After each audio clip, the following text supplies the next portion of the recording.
Bom, boa noite a todos. Hoje nós vamos dar continuidade ao nosso estudo e nós vamos do projeto Novos Estudantes de 2022 e hoje especificamente nós já falamos sobre o livro de Urântia, foi o primeiro estudo. O segundo, nós vimos a cosmologia, que é uma parte importante para entender toda a questão do universo.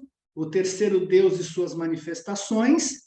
E hoje nós vamos ver o ser humano e a sua constituição, do que nós somos constituídos. Há muita confusão, né, em termos das pessoas. Muitas pessoas confundem o que é alma, o que é espírito, o que é personalidade. E eu acho que o livro, nesse aspecto, ele esclarece bastante todas essas questões. Então, vamos começar. Primeiro, a grande questão é, qual é a totalidade da nossa Constituição? No sentido do que realmente vem a ser aquilo que se chama personalidade, o que vem a ser a alma, o que vem a ser o espírito, o que vem a ser a mente. O que nos diferencia do reino animal em geral? E qual a origem e o que significa sermos animais conscientes e volitivos? Nós vimos, né, várias vezes já esse gráfico aqui, onde nós partimos dos planetas dos mundos individuais, que são planos físicos, absolutamente físicos, né?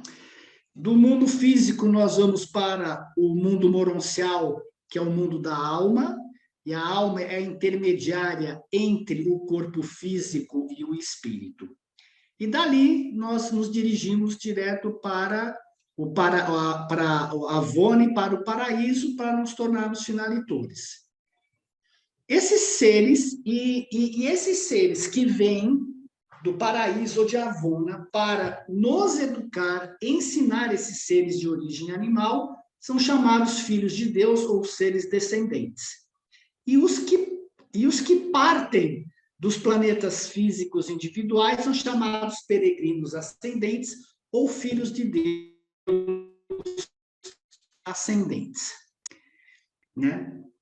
Então, existem, assim, resumidamente, 3 ordens de filhos de Deus. Os filhos chamados descendentes, os filhos chamados ascendentes e os filhos chamados trinitarizados. Quem são os filhos descendentes? Eles têm origem elevada e divina.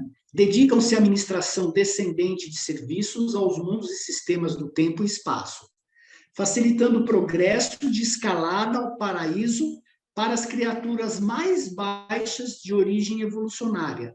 Esses seres geralmente não possuem ajustador do pensamento. Já os seres trinitarizados, é uma parte mais avançada do livro, eu não vou entrar em detalhes aqui, eles formam um grupo de origem composta que inclui todos os seres abraçados pela Trindade do Paraíso, ainda que não se originem diretamente da Trindade. E, finalmente, tem os filhos ascendentes, que são os humanos e outros habitantes dos universos, que alcançam o status de ascendentes por participarem experiencialmente da evolução, através do aprendizado, crescimento e progresso em direção ao Pai do Paraíso. E esses seres geralmente possuem ajustadores do pensamento, que é a nossa centelha divina ou o nosso Cristo interno, como também é chamado. Uma coisa importante para entender, e para a gente tirar a confusão, porque há uma certa confusão, principalmente pela Igreja Católica, que nós vamos ressuscitar com o corpo físico no paraíso e sentar à mão direita do Pai, que as formas espirituais são algo etérico. O livro esclarece muito bem isso, que mesmo seres espirituais têm forma, e essas formas espirituais são reais. Conforme nós nos espiritualizarmos, nós também vamos ter formas cada vez mais sutis, caminhando para o mundo espiritual, e elas são reais. Nós não podemos ver, geralmente, com os olhos físicos, essas formas, Mas o que importa é que tanto nós temos um corpo denso, chamado corpo físico, mas que esses seres espirituais têm formas. Até o tipo mais elevado os tipos mais elevados de personalidades espirituais têm formas, presenças de personalidades análogas em todos os sentidos aos corpos mortais de Urântia. Quase todos os seres encontrados nos 7 superuniversos possuem formas. Mas existem exceções. O ajustador do pensamento, a nossa centelha divina, como ela é um fragmento do Pai Universal, ela é o próprio Pai Universal fragmentado, ela não possui forma, ela é pré-pessoal. Ela só vai ter uma forma através da fusão com o ser evolucionário, onde ela recebe uma personalidade. Ele até fala, os ajustadores do pensamento parecem existir sem uma forma, antes de fundirem-se com as almas sobreviventes dos seus colaboradores mortais. Também os mensageiros solitários, os espíritos inspirados da Trindade, os ajudantes pessoais do espírito, os mensageiros por gravidade, os registradores transcendentais e alguns outros seres também não possuem formas descobertas. Vejam que até os seres mais elevados não necessariamente consigam ver esses seres aqui. Contudo, essas são as raras exceções típicas. A grande maioria tem formas autênticas de personalidade, formas que são individualmente características e que são reconhecíveis e pessoalmente distinguíveis. Tá? Então, é importante, quando agora que nós vamos estudar o corpo humano, entender que os mortais planetários têm corpos, mas que esses corpos, num certo sentido, vão tomar formas mais sutis conforme a nossa evolução. Mas o que nos importa agora é quais são as fases, né, dos peregrinos ascendentes, a fase dos peregrinos ascendentes. Então, esses peregrinos ascendentes, eles têm nascimento físico nos planetas evolucionários. E a sua constituição é um corpo físico, uma mente que é dotada pelo Espírito Infinito, ou pelo Espírito Santo, que é a mãe do nosso universo local.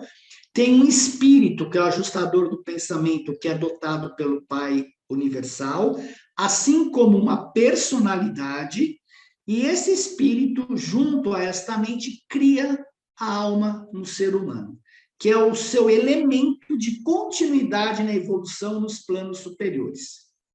A vida evolucionária geralmente é composta, não fora o nascimento, né? A chegada do ajustador do pensamento, com 5 anos, o nascimento da alma, que ocorre durante toda a vida, e a nossa evolução através dos 7 círculos cósmicos que nós vamos ver mais para frente.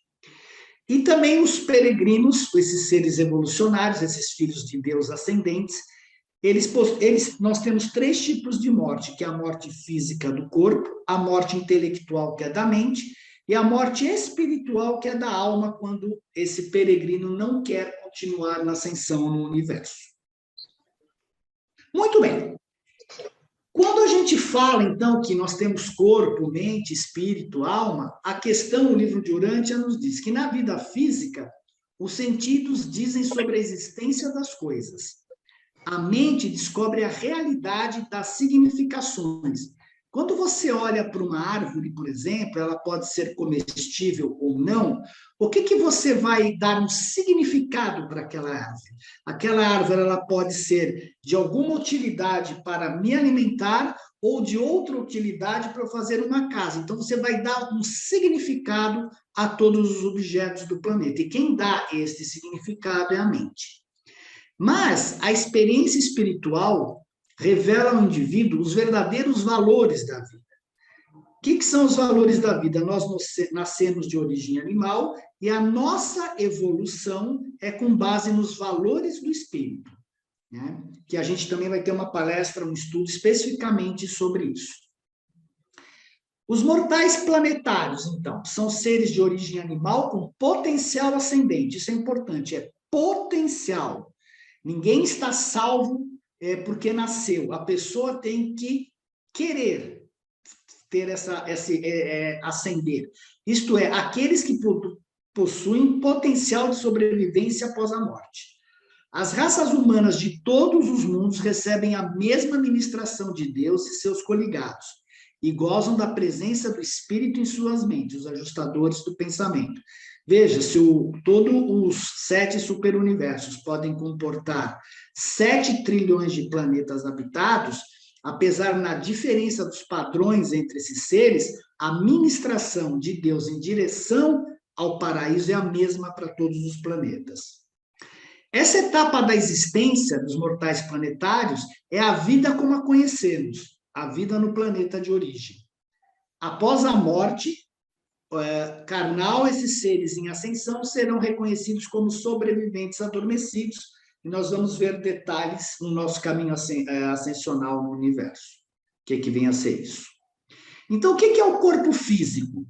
É o organismo material físico do ser humano, um mecanismo eletroquímico. Olha, o nosso corpo é pura eletroquímica, vivo e de natureza e origem animal, animado pela centelha vital, que não é a centelha divina, mas é a centelha, o sopro divino que a ministra divina fornece de vida. É a realidade mais facilmente compreendida e concebida pela mente humana, pois é constatável pelos sentidos básicos de percepção. Eu gosto muito dessa imagem do Gepeto e do Pinóquio, porque este mecanismo eletroquímico, apesar de ter vida, ele não tem sobrevivência se não houver uma alma. Ele é simplesmente um mecanismo eletroquímico. Nós somos totalmente gerenciados pela química. E um dos nossos trabalhos é justamente passar e educar toda esta eletroquímica através da nossa vontade, para que o ajustador possa atuar diretamente em nós. Então, essa história do Pinóquio, do Gepeto querer que o Pinóquio se torne um menino, é a melhor representação do que o nosso espírito quer conosco, que nós nos tornemos um sobrevivente após a morte. Porque, no fundo, nós não temos vida após a morte se não houver a criação da alma.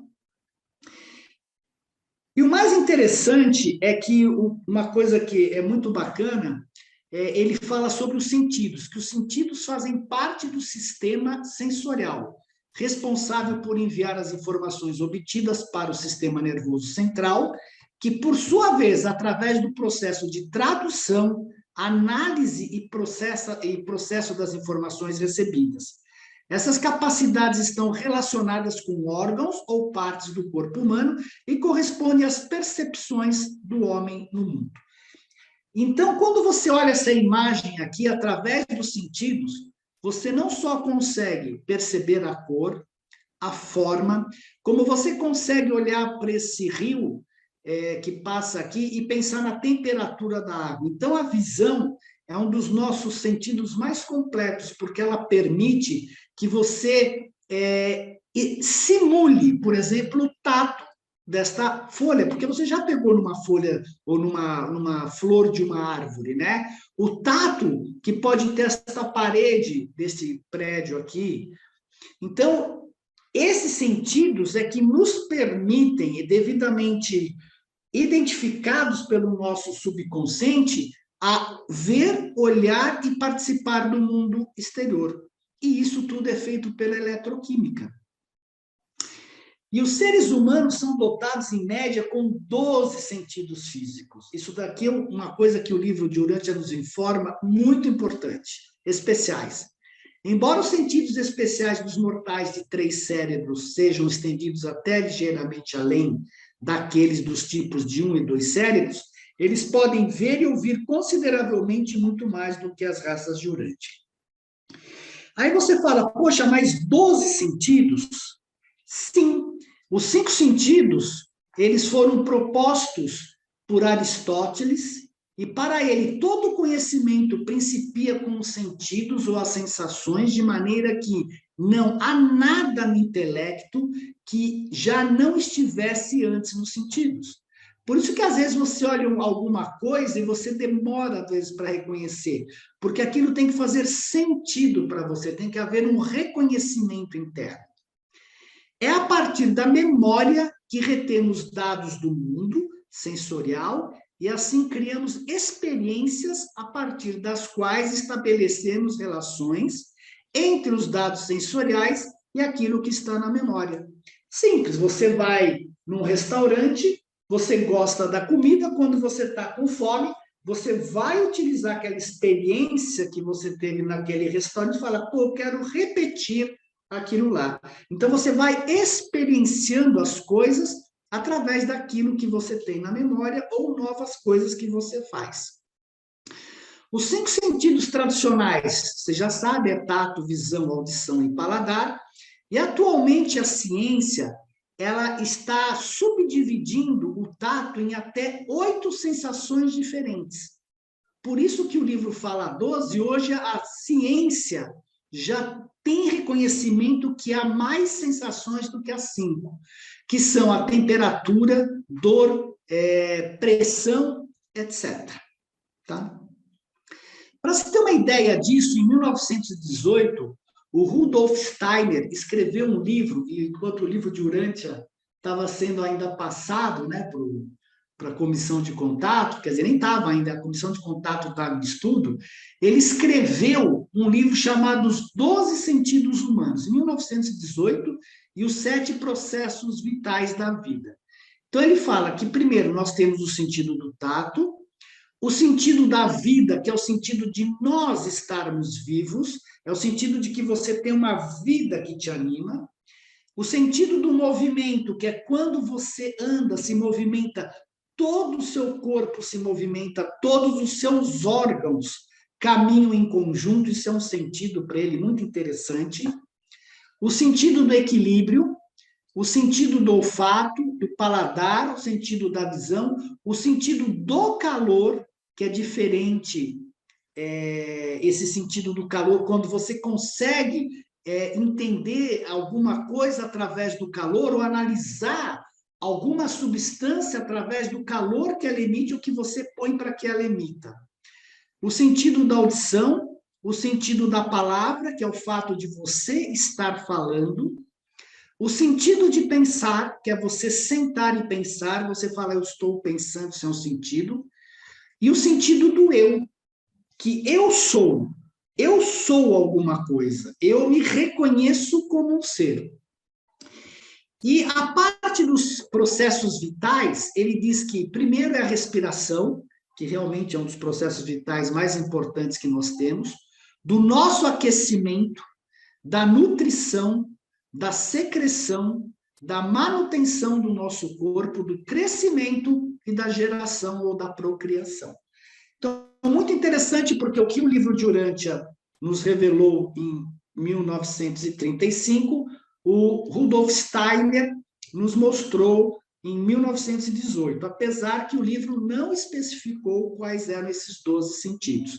Mas como eu achei esse livro, eu achei muito bacana colocar aqui, para que a gente entenda que realmente não são apenas esses 5 sentidos de relacionamento com o mundo, mas vários desses outros sentidos dizem respeito ao eu, de como eu me relaciono comigo mesmo internamente.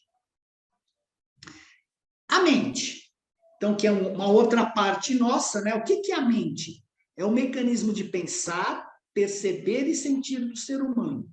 O que ele está dizendo? Que tudo, toda a nossa vida é baseada na mente. O fato de você pensar, perceber e sentir. Portanto, a mente processa tudo aquilo que o corpo nos passa.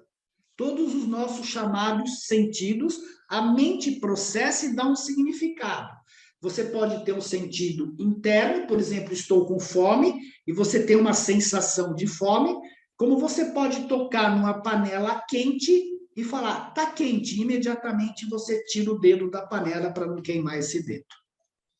É a experiência total, consciente e inconsciente. A nossa mente, obviamente, tem que estar ligada com a parte externa e com a parte interna da nossa genética, do nosso ser. É a inteligência associada à vida emocional que busca, por meio da adoração e da sabedoria, alcançar um nível acima do espírito.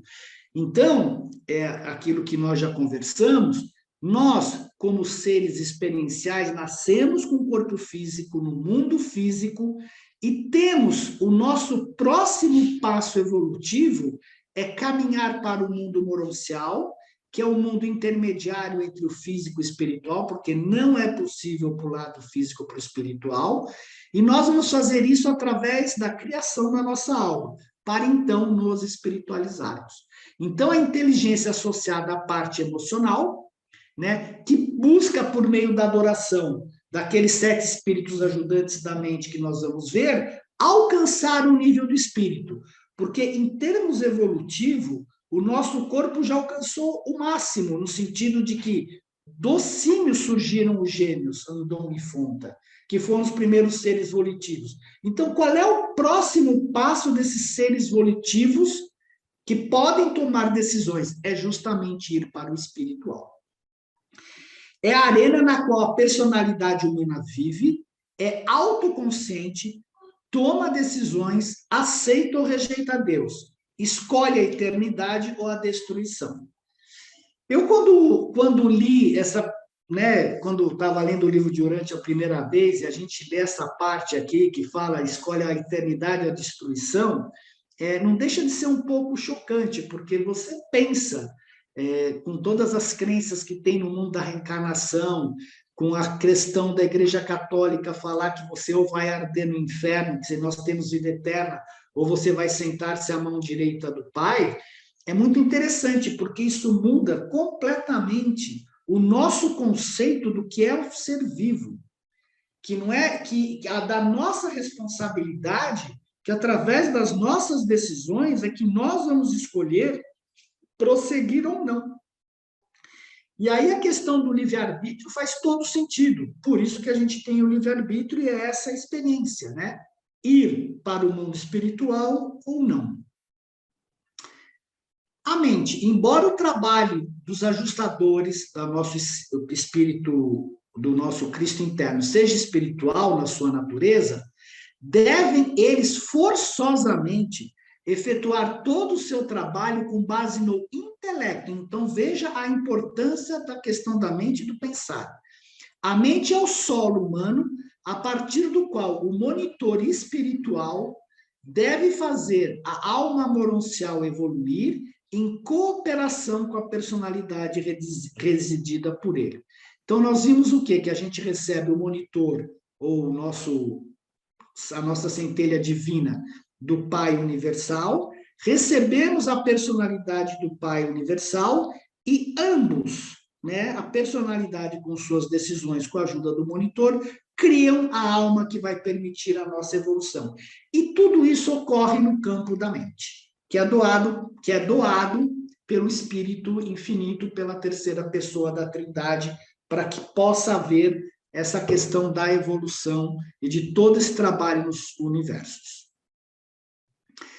E aí ele fala, a mente mortal é um sistema de intelecto temporário, cedido por empréstimo aos seres humanos. Veja, a mente não é nossa mente. Bom, nada é nosso, bem da verdade, né? Para o uso durante o período da vida material. Da forma pela qual usam essa mente, estão aceitando ou rejeitando o potencial de existência eterna. A mente é praticamente tudo o que vós tendes da realidade do universo, que é submissível à vossa vontade. E a alma, ou eu moroncial, nós temos o ego aqui, que é o eu material, nós estamos criando o nosso chamado eu moroncial, irá retratar fielmente a colheita das decisões temporais que o eu mortal está fazendo. A consciência humana repousa gentilmente sobre o mecanismo abaixo, que é a parte eletroquímica, e delicadamente toca a energia espiritual acima. Então, a única coisa que nós temos para, num certo sentido, gerenciar tudo aquilo que a gente não conhece do nosso corpo, porque ninguém nos deu um manual de instrução como funciona o corpo, ou como funciona o espírito, é a consciência humana.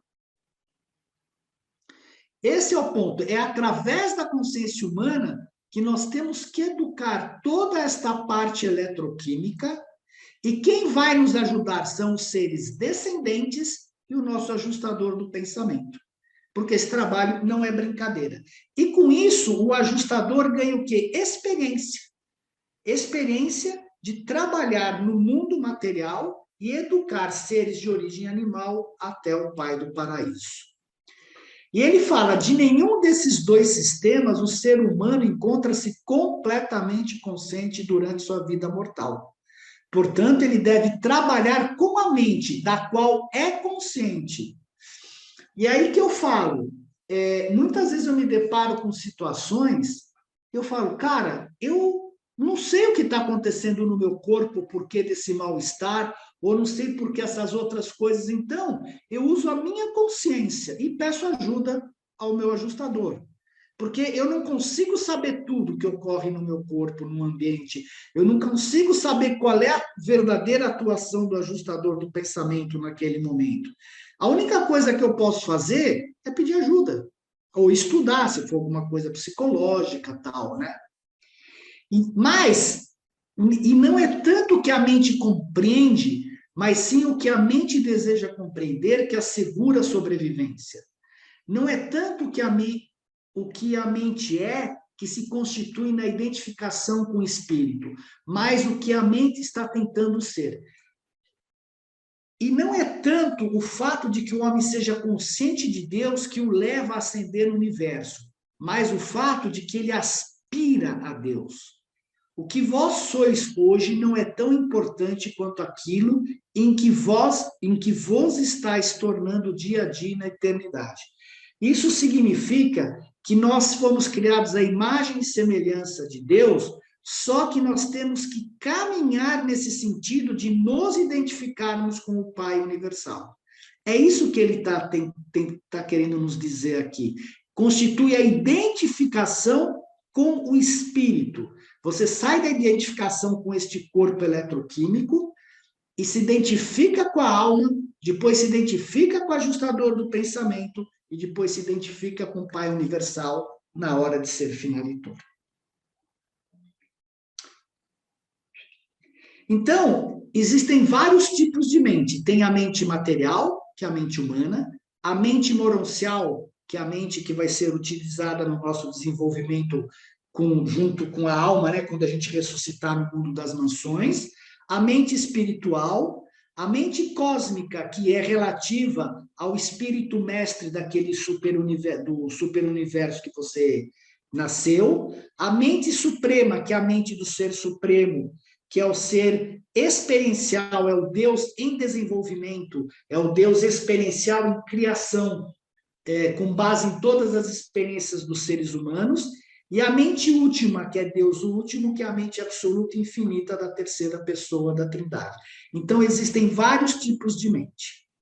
A mente humana morre, né? Quando a gente morre, essa mente humana morre, e a partir do mundo moroncial, nós vamos passar, antes de chegar ao mundo espiritual, 570 mudanças de corpos. De corpos não, de formas, mas é cada vez mais sutil.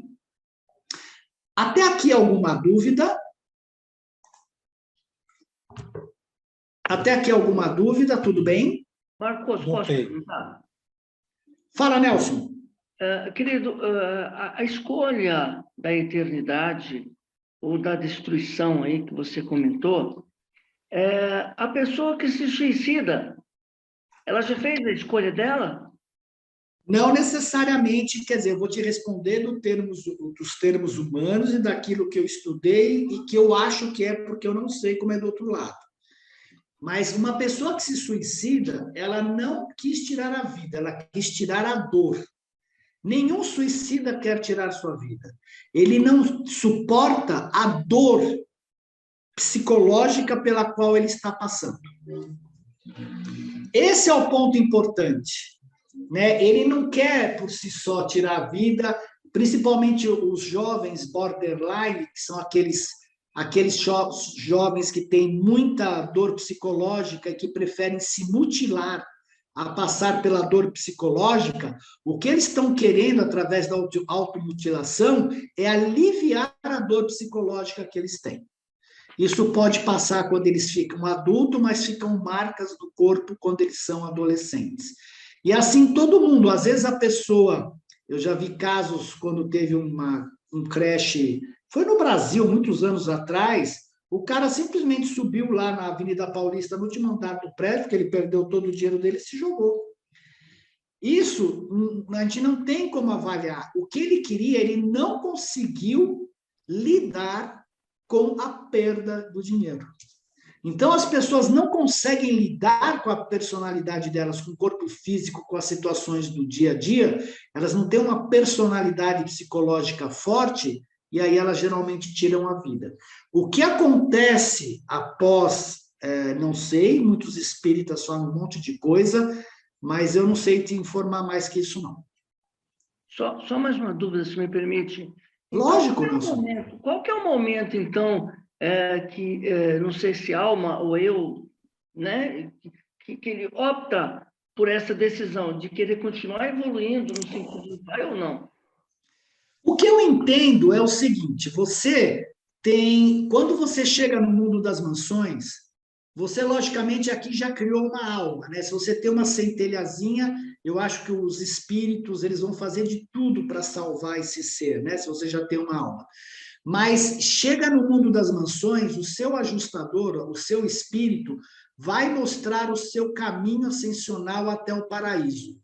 E é aí que vai ter a decisão, se você quer ou não prosseguir. Porque se você não quiser prosseguir, aquela alma, ela desaparece.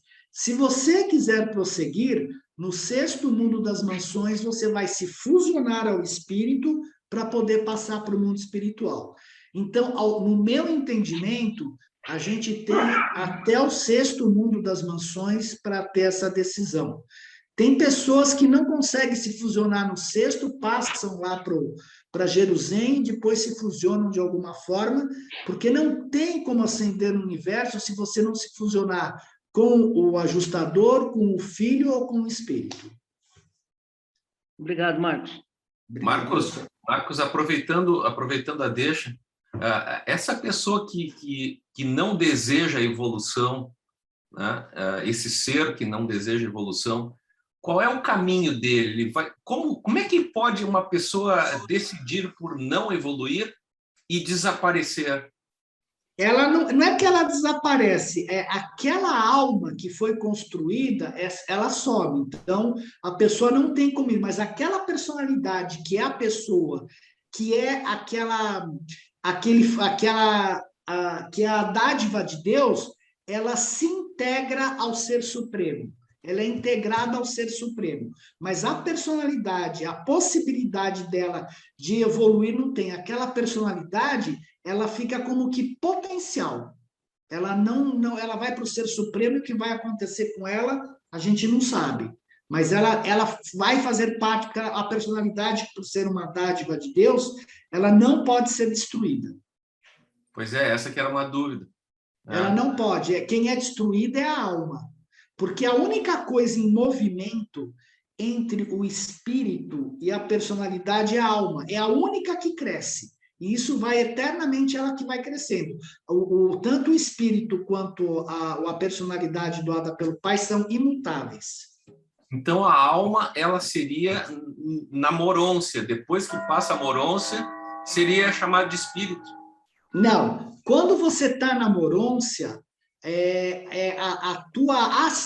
você vai ser chamado de espírito quando essa alma se fusionar com a sua centelha divina. Nós vamos ver mais para frente. Só na hora que você se fusionar é que esta alma se torna efetivamente espiritual, ou esse ser, essa personalidade se torna espiritual. Obrigado. Nada. Marcos, eu gostaria de perguntar, já que está falando sobre alma, quando você diz que a alma ela está sendo criada, isso significa, eu posso entender que quando nós nascemos sem alma? Sim. A alma é criada somente após, pelo que eu entendi do livro de Urântia, somente após a chegada do ajustador. Porque quem cria esta alma é a tua centelha divina com as decisões da tua mente. E esta alma, ela não é física, a substância dela é mononcial. que é uma substância mais sutil do que a substância física. Então, por exemplo, se você é uma pessoa que não tem condições de decidir, né, você nasceu com uma doença séria, você não toma decisões, você não vai receber um ajustador do pensamento e você, entre aspas, é apenas um ser eletroquímico vivo. Você está lá vegetando, você não toma decisões e quando você morre, entendeu? Essa personalidade que veio para esse corpo deve se integrar ao Ser Supremo. Ok, obrigada. Parece um pouco... Eu digo para vocês, eu quando li, eu falo, cara, isso é muito cruel. Mas é assim o esquema da evolução. Eu demorei um bom tempo para aceitar isso daí. E a gente, nesse planeta, né, a gente tem muito essa questão emocional, que você quer defender tudo, quer defender todos, né? Mas a evolução é assim, certo ou errado é assim. E o livro comenta que lá para frente, quando nós estivermos já no processo evolutivo, nós vamos entender por que é dessa forma. Marcos, faz uma gentileza, eu estou com uma dúvida assim, ó, tudo é matéria, sem matéria não tem espírito.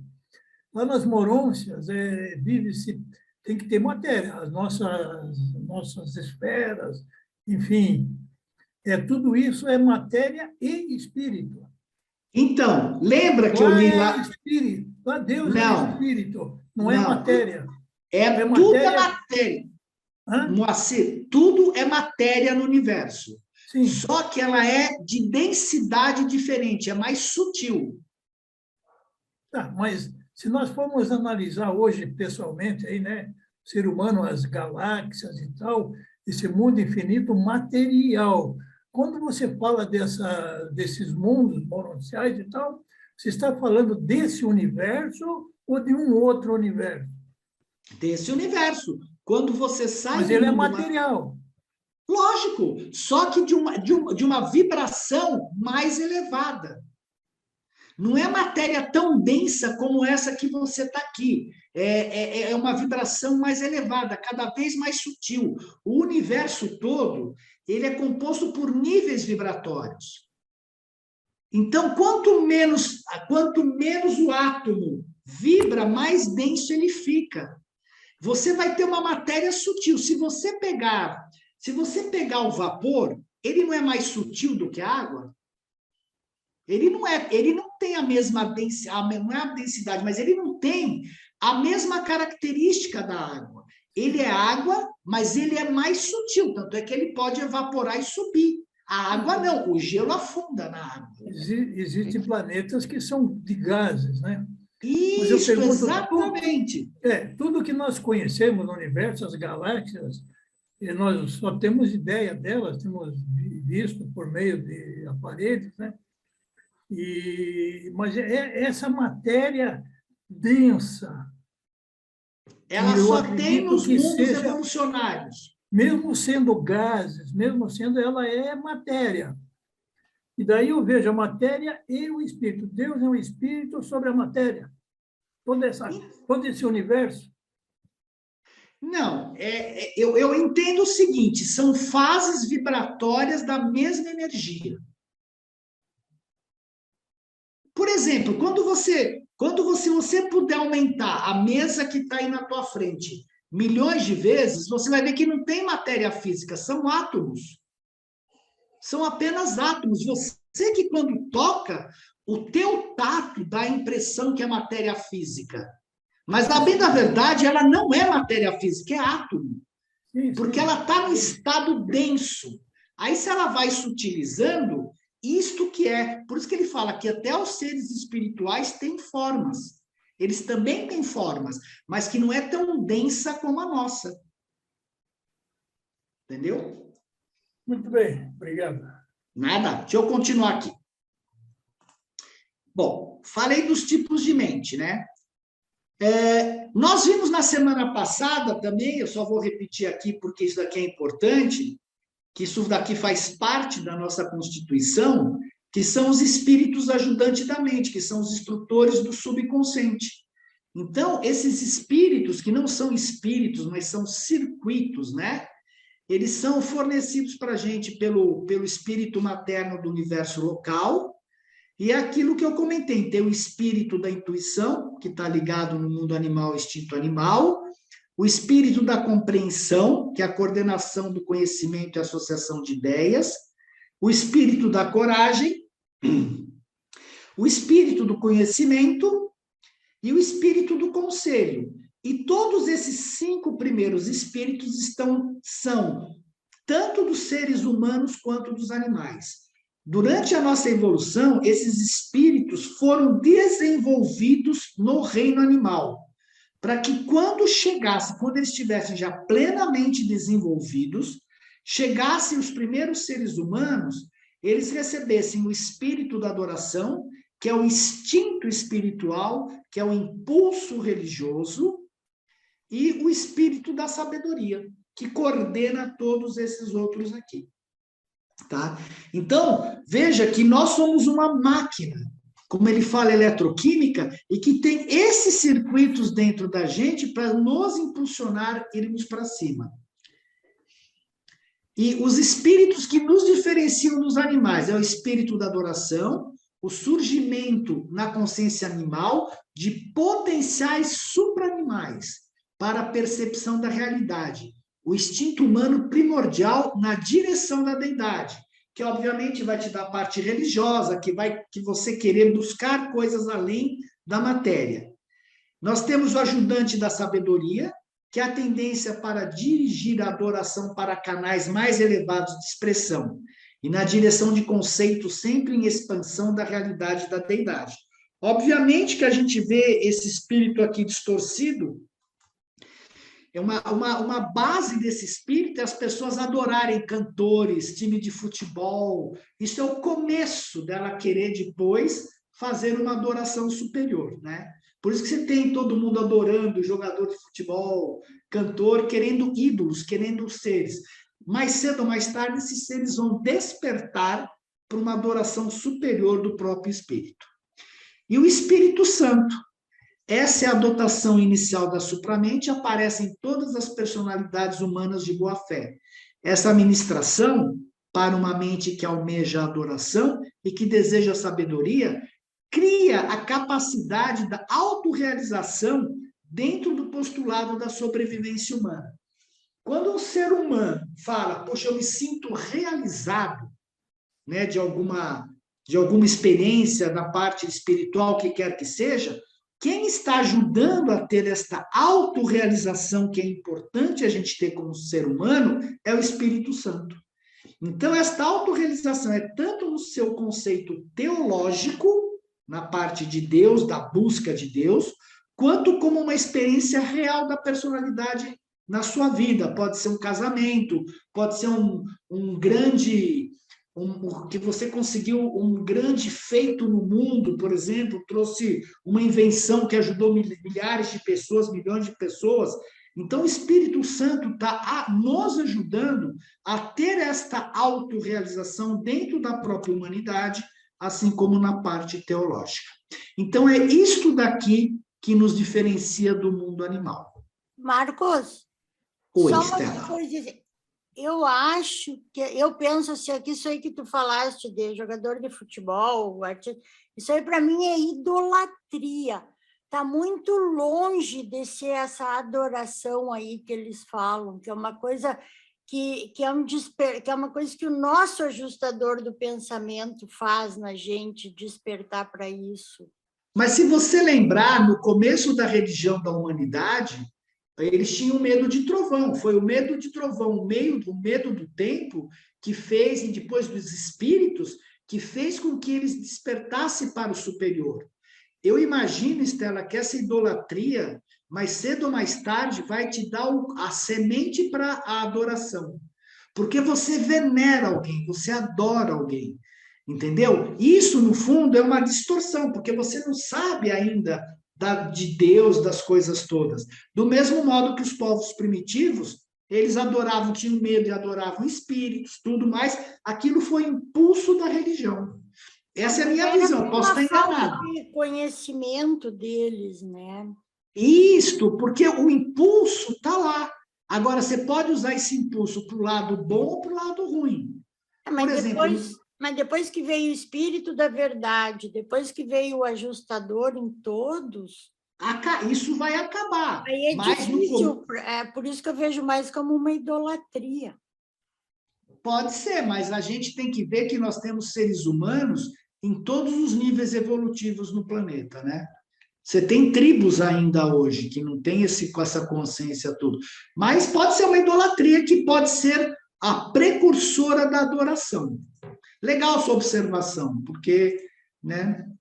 Bom, as entidades administradoras da mente, eu não vou detalhar, né? São os espíritos ajudantes da mente, que é o espírito materno do universo local, o espírito materno, que é o circuito espiritual do espírito materno do universo local, o nosso espírito residente, que é o ajustador, que é a nossa centelha divina, que é um fragmento pré-pessoal do Pai Universal, vivendo na mente do homem, o espírito da verdade, que é a influência do espírito do Filho Criador, auto-outorgado, que é efusionada no planeta após a 7ª auto-outorga e que nos ajuda a caminhar e a perceber a verdade. E nós temos um guardião de destino, um serafim, que ajuda e que nos faz promover decisões com valores espirituais na mente humana, através do ambiente social, ético, moral dos seres humanos. Se vocês olharem, se a gente der uma olhadinha nisso daqui e parar para pensar, independente da nossa genética, tudo tem que ser ensinado para o ser humano. A gente é nada. Você vê quantos espíritos tem aí para fazer com que essa personalidade que veio do Pai Universal desperte para o que ela é, desperte para o Pai Universal.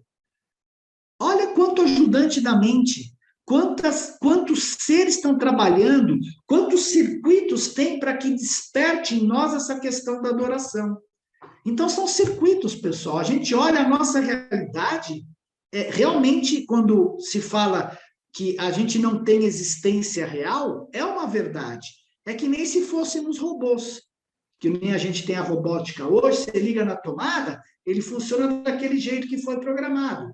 A diferença é que nós temos essa personalidade, esse espírito do Pai, que transforma este robô em um ser verdadeiro. Quanto mais nós nos elevamos no universo, mais verdadeiros nós nos tornamos, porque o verdadeiro está ligado ao espiritual.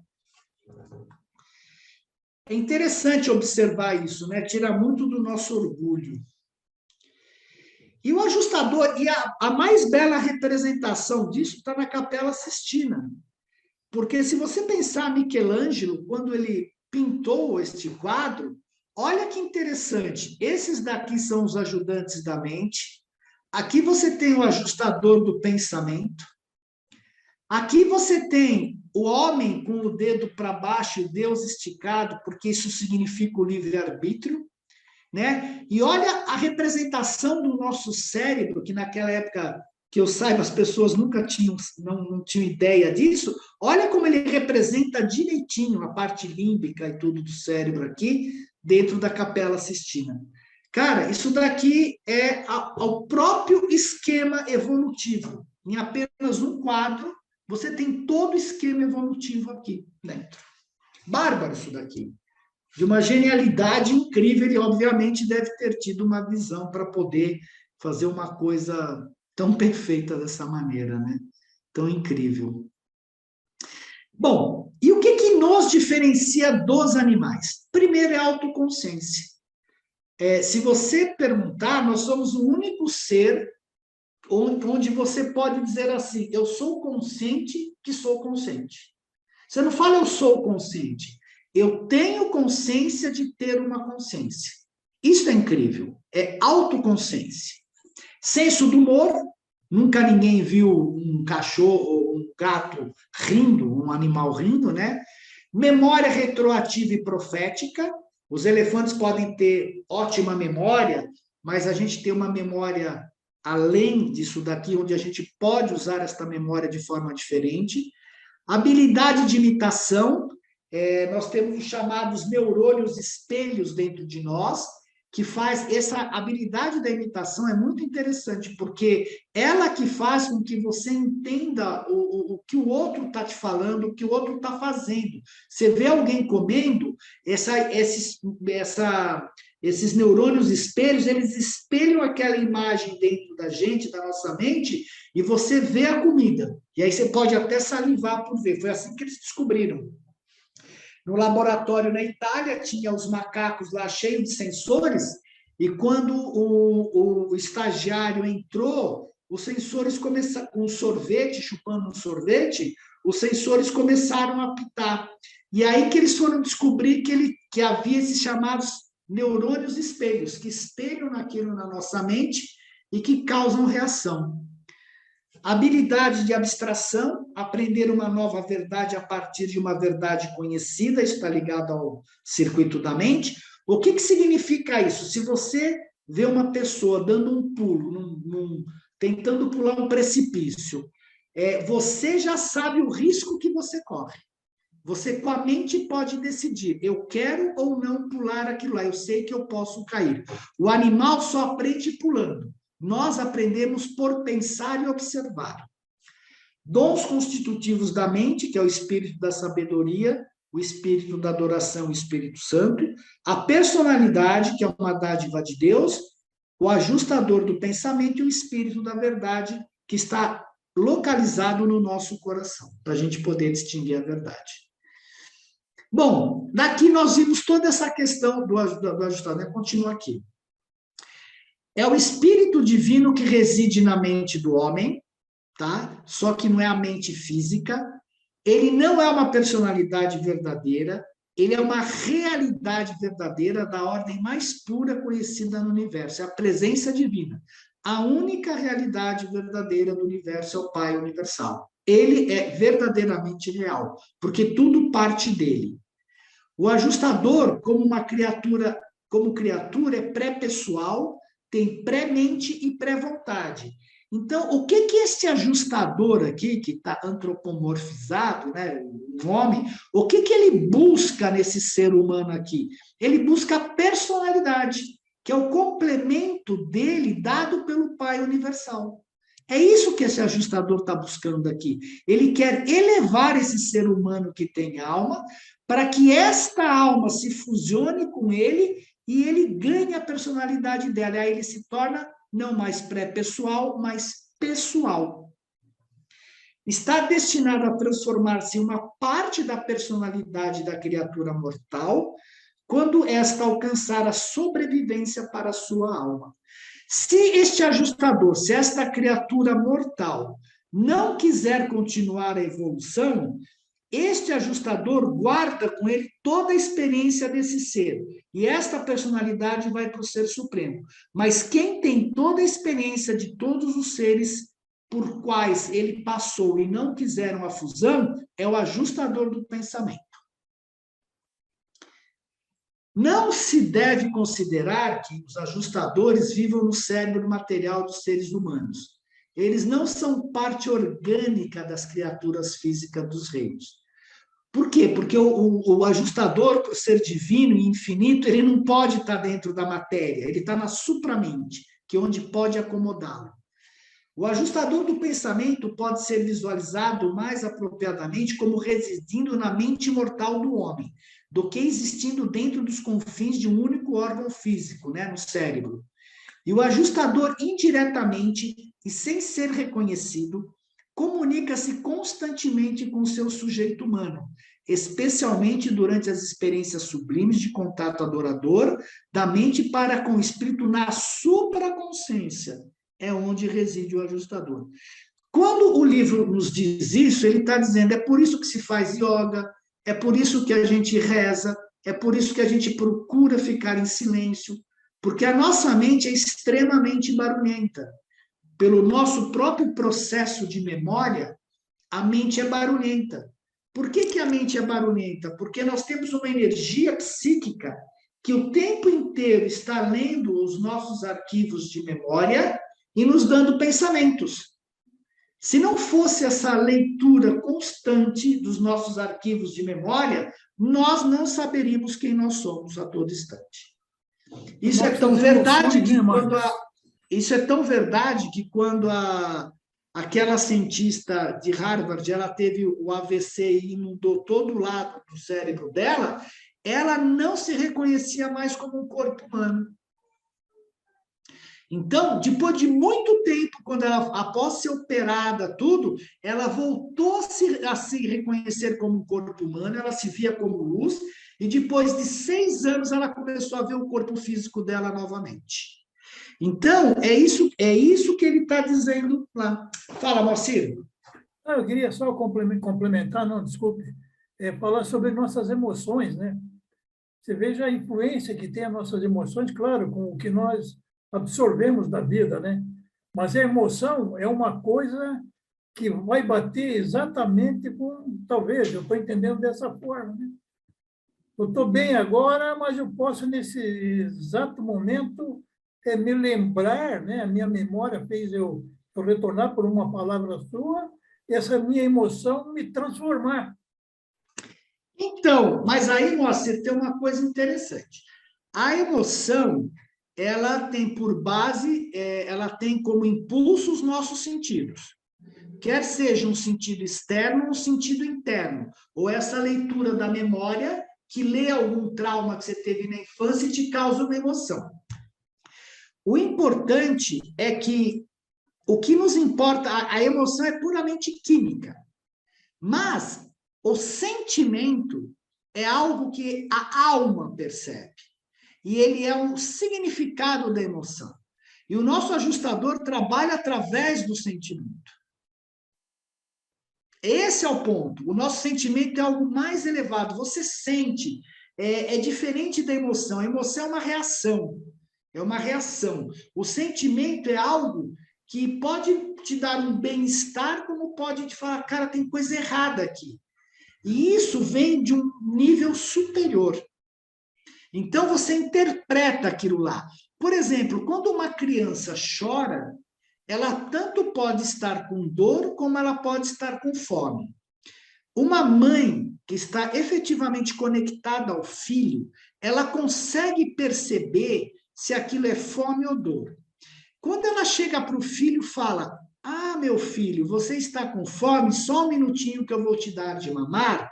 A criança vai começando a ter o conceito daquela emoção e dar um significado para ela. Isso que eu estou sentindo é fome. Ou isso que eu estou sentindo é dor. Se a mãe falar, querido, você está com dor de barriga? Isso é dor. E a partir dali, sem a criança saber, a mãe está educando e significando as emoções daquela criança para ela. E depois nós temos que reeducar essas emoções ao longo da vida. Porque a gente traz muitos traumas da infância. Por isso que é importante nós ressignificarmos e duvidarmos de tudo e ver a verdade por trás de todas as coisas da vida. Isso é fundamental, pessoal. A gente não pode simplesmente sair acreditando. Você fala, isto é verdade? Ou isso daqui é uma crença que me foi imposta? Né? Positivo.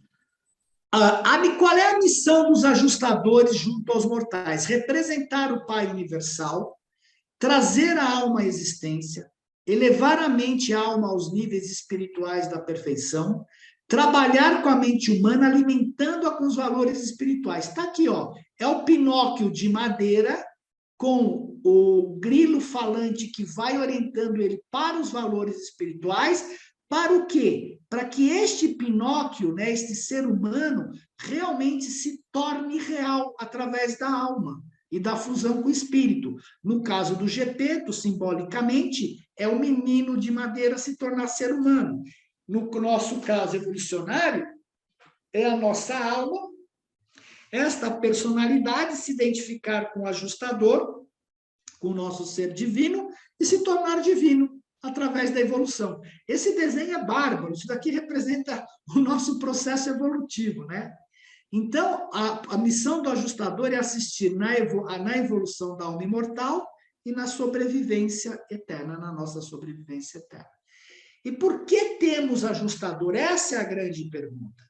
Porque Deus, o Pai, não desce, nem pode ele próprio descer assim, a ponto de fazer um contato tão pessoal com um número quase ilimitado de criaturas ascendentes em todos os universos. Pô, mas o Pai não é infinito, o Pai não é tudo, mas nós estamos no universo finito.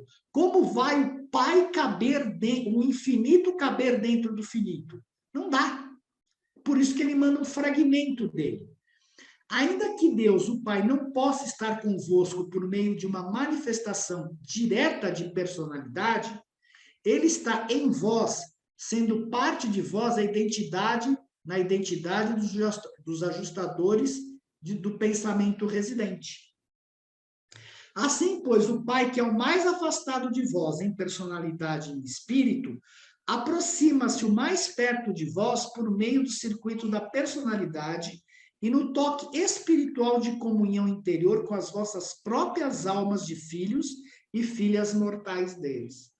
Isso daqui é muito bonito, porque o Pai participa ele mesmo da experiência conosco, através do ajustador do pensamento. Como se diz, né, teoricamente, falta ao Pai a experiência, ele está experienciando através do ajustador o que é o mundo material, o que é o mundo de você não ter tudo imediatamente materializado, mas distribuindo a sua realização ao longo do próprio tempo. E qual é o objetivo do ajustador? O ajustador do pensamento é um fragmento de Deus, pré-pessoal, origem divina e infinito, ele é a perfeição, ele é o próprio Espírito. Aí nós somos peregrinos ascendentes, uma personalidade de origem animal finita, temos a experiência, criamos a alma, esse espírito vai ter a fusão com esta alma, e mais ou menos vai acontecer isto aqui, porque você não vai perder a sua identidade ao se fusionar com o espírito. Você sempre, essa personalidade, ela vai sempre estar na frente, seguindo a orientação do espírito que está por trás, apesar da fusão, né?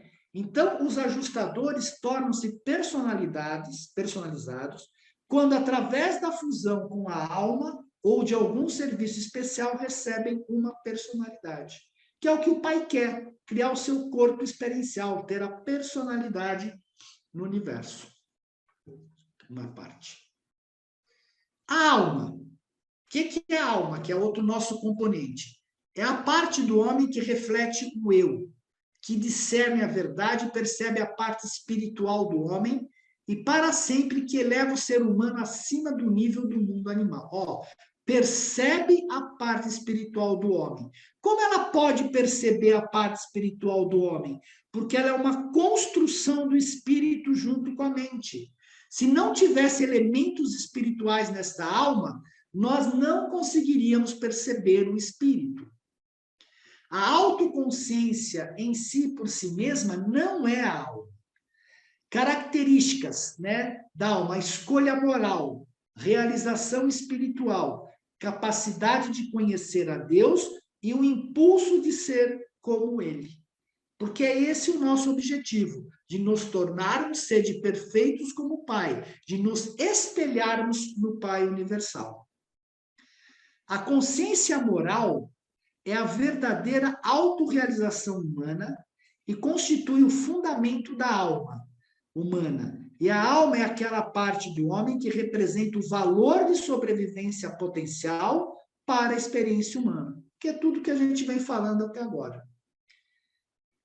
A alma humana, quando amadurecida, enobrecida e espiritualizada, aproxima-se do estado celeste, no sentido em que chega bem próximo de ser uma entidade que está entre o material e o espiritual, entre o eu material e o espírito divino. Vocês lembram desse gráfico?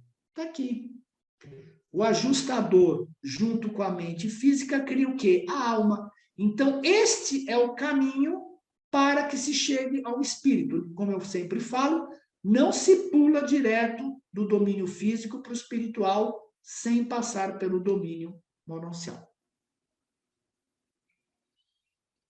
Personalidade, o último aspecto, né? A personalidade é um mistério, inclusive, para os seres mais elevados. Mas a personalidade do homem mortal não é corpo, nem mente, nem espírito, e também não é a alma. Essa é a personalidade que é a dádiva do Pai, não é a personalidade psicológica, né? A personalidade é a única realidade invariável em meio a uma experiência constantemente imutável da criatura. E ela unifica todos os outros fatores associados da individualidade. Então, 3 pontos importantes. Primeiro, a personalidade é uma realidade, porque ela vem do Pai Universal. Ela não varia. Quem é que é mutável? É a alma, porque a alma é que está em crescimento. E o que faz a personalidade? Ela unifica todos os fatores associados da individualidade. Quer dizer, ela tem que unificar o mundo espiritual com os aspectos materiais que nós temos, unificar todas essas energias para que elas voltem para diante do Pai, unificadas e com experiência. A personalidade é o único dom que o Pai Universal confere às energias vivas e associadas de matéria, mente e espírito, e que sobrevive quando sobrevivência da alma moroncial. Então, foi aquilo que eu falei que vocês perguntaram. Se a alma morre, a personalidade ela vai potencialmente para o Ser Supremo, porque ela não foi realizada em toda a sua potencialidade.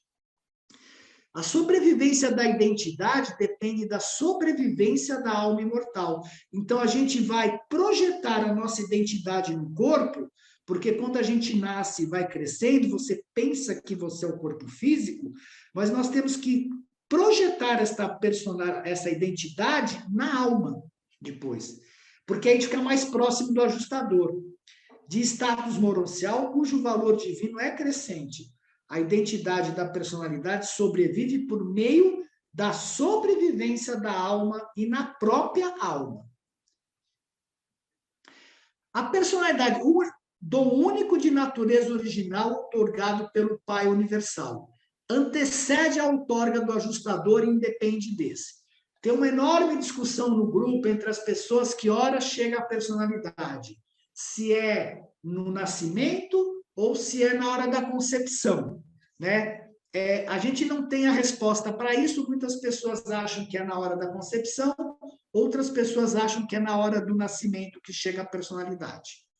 É diversa, original e exclusiva. É condicionada e qualificada pela natureza e qualidade das energias de origem animal, mental e espiritual que constituem o seu veículo de expressão.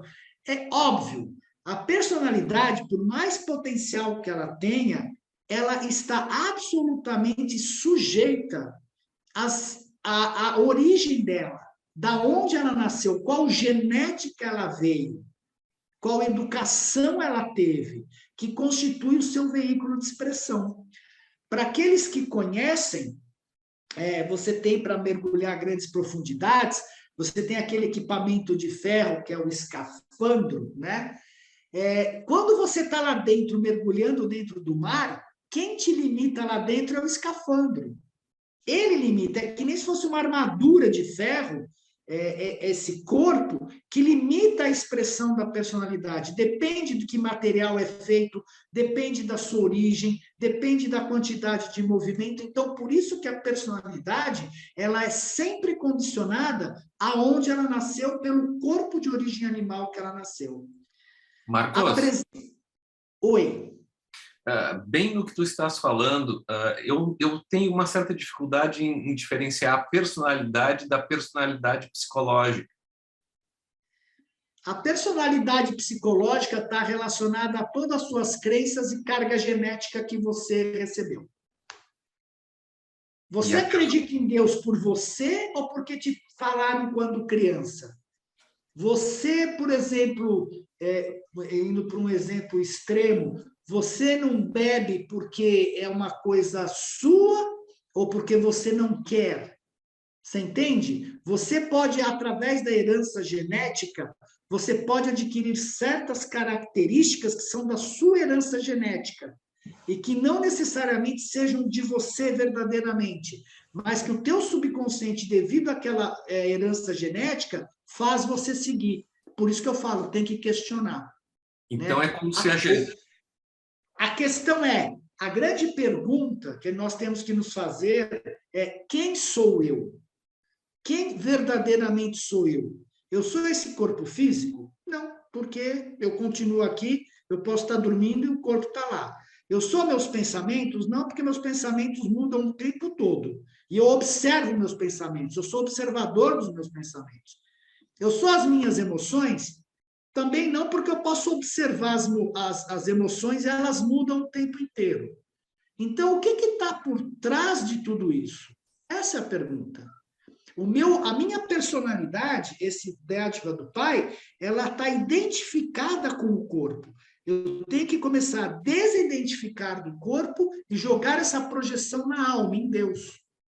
Enquanto que a tua personalidade psicológica é toda a herança de onde você foi criado, as crenças que você teve, o ambiente onde você foi criado.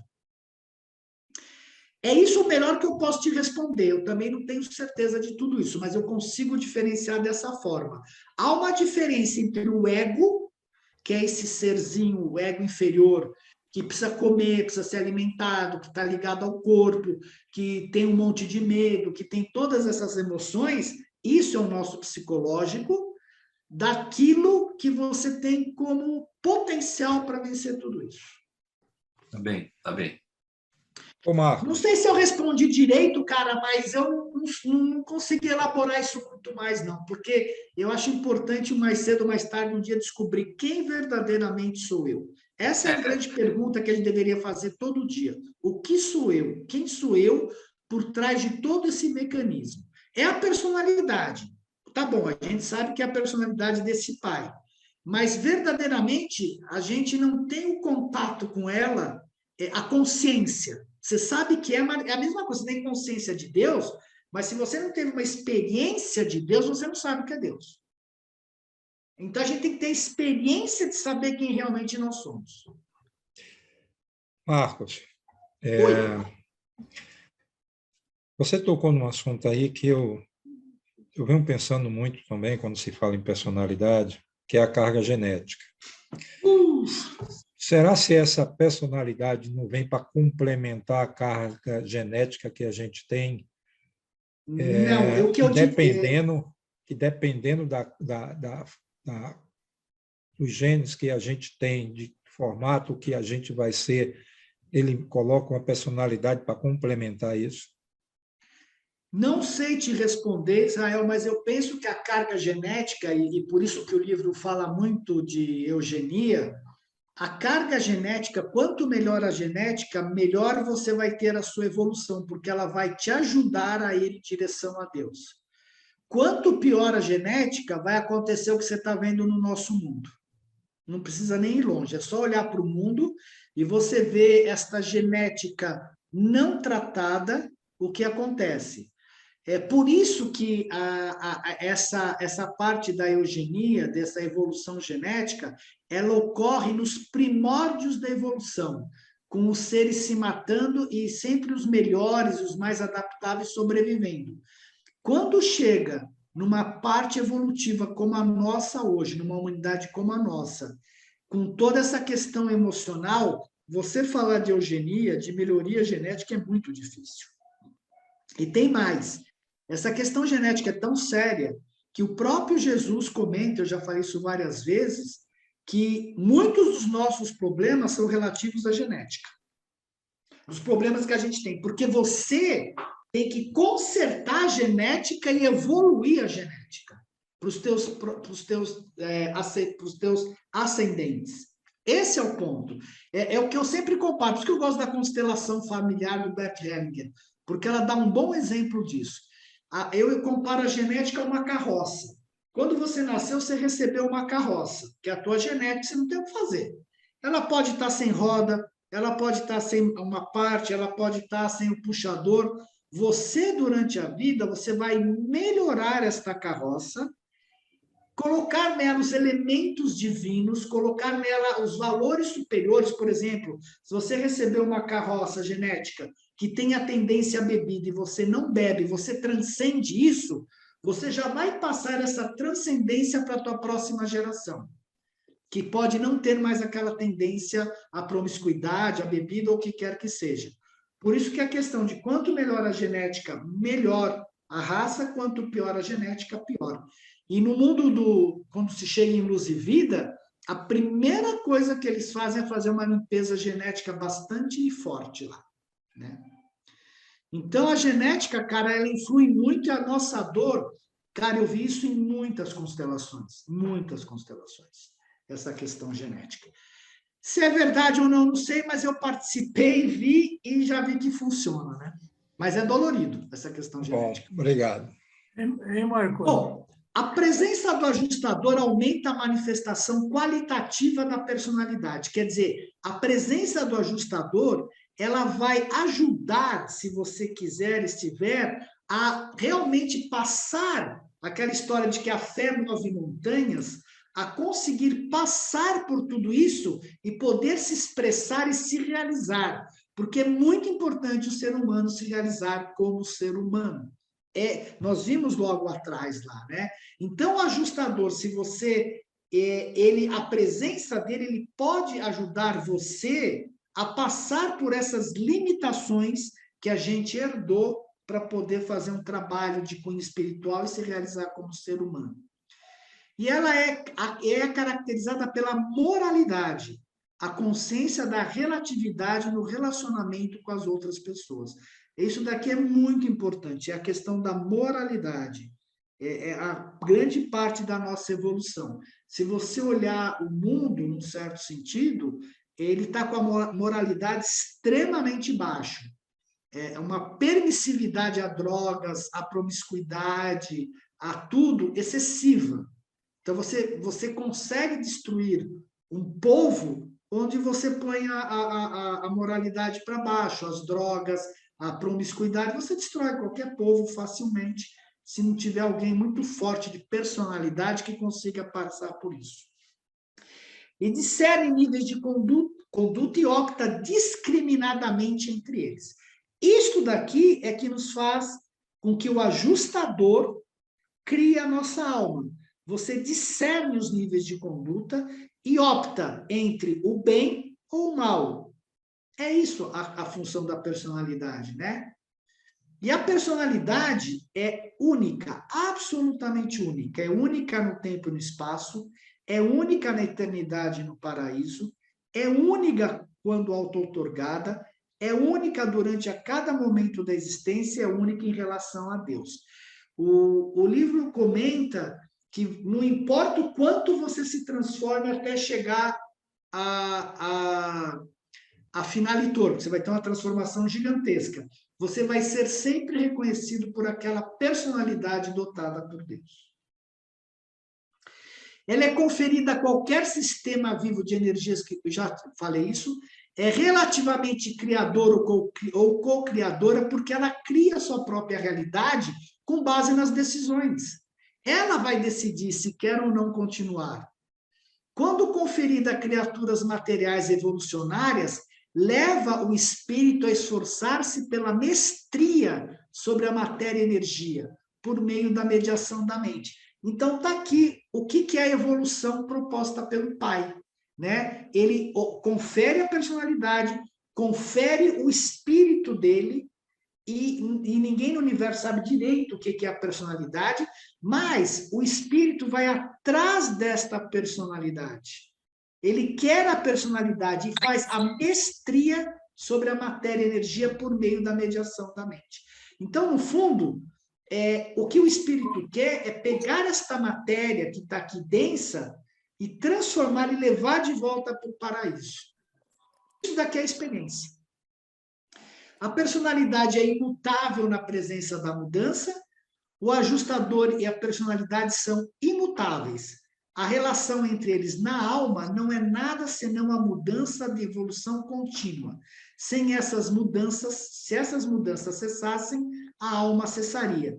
Portanto, as pessoas que não querem evoluir, as pessoas onde, tá tudo bem, estou em paz, vai ficar assim mesmo, ela não está criando a alma, ela está com a chance de deixar a alma dela estagnada. E qual é a característica da personalidade? São dois fenômenos manifestados.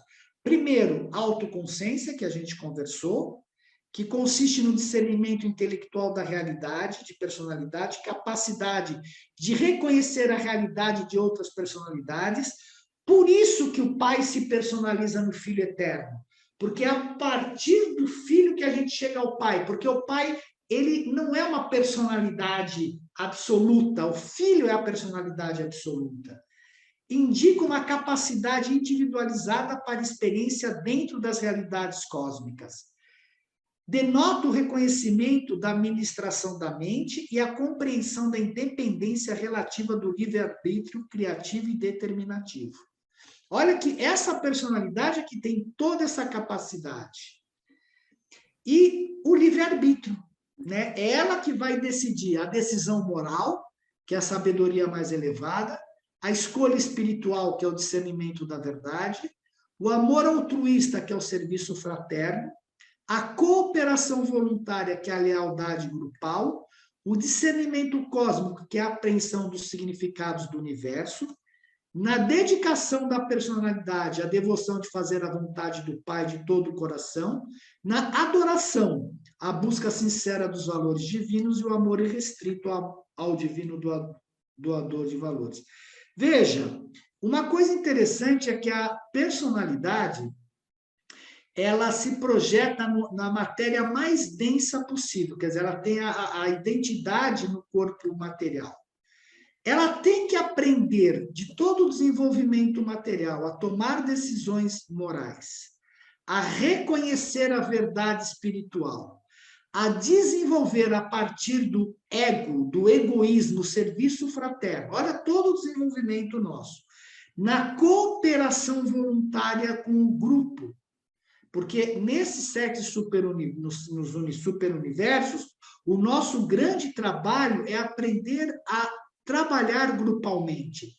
Tanto é que em Avona, quando nós chegarmos em Avona, o teu ensinamento é absolutamente pessoal, é individual, mas durante todo o trabalho dentro do superuniverso, ele é grupal. O discernimento cósmico, aprender quais são os significados do universo, isto é, dos significados humanos, né, para os significados e valores divinos. Na dedicação da personalidade em fazer a vontade do Pai. E ela vai, com o tempo, aprender a adoração, que é a busca sincera dos valores divinos e o amor irrestrito ao divino doador de valores. A evolução, a personalidade e o livre-arbítrio. A evolução material proveu-vos como a máquina de vida, o vosso corpo, máquina. O Pai, ele próprio, dotou-vos com uma realidade espiritual, a mais pura conhecida no universo, o vosso ajustador do pensamento. No entanto, nas vossas mãos foi-vos dada uma mente, sujeita às vossas próprias decisões. E é por meio dessa mente que vós viveis ou morreis. É dentro dessa mente, com essa mente, que vós tomais as decisões morais, que vos capacitam a alcançar a semelhança com o ajustador, que é a semelhança com Deus, que é ser perfeito como o Pai é perfeito e que é ser igual a Deus. Quando a matéria, e aqui eu tenho uma coisa extremamente interessante, hein? Quando a matéria, a mente e o espírito estão unificados pela personalidade da criatura, os seres lá de cima ficam totalmente incapazes de predizer as decisões do livre-arbítrio de tal ser. Se eles podem prever as nossas decisões, quando este ser está integrado, né, ninguém sabe qual vai ser a decisão que ele vai tomar. Interessante isso. Então, para finalizar, deixa eu só finalizar, faltam 2 slides, tá? Desculpe. Só vou terminar, Israel. As projeções da identidade e da personalidade. Primeiro, no corpo físico. Segundo, na alma em formação, e a gente deveria fazer isso daqui durante a vida, porque aí a gente se aproximaria do ajustador. Então, e eu não sei como você transfere a tua identificação para a alma, não sei explicar para vocês.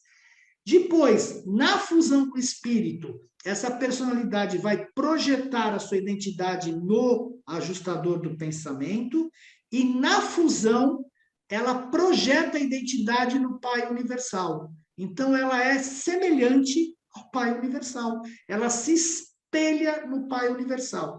Aquela personalidade que foi dada para o mundo material, que ganhou experiência, ela volta para o pai com experiência e se espelha nele.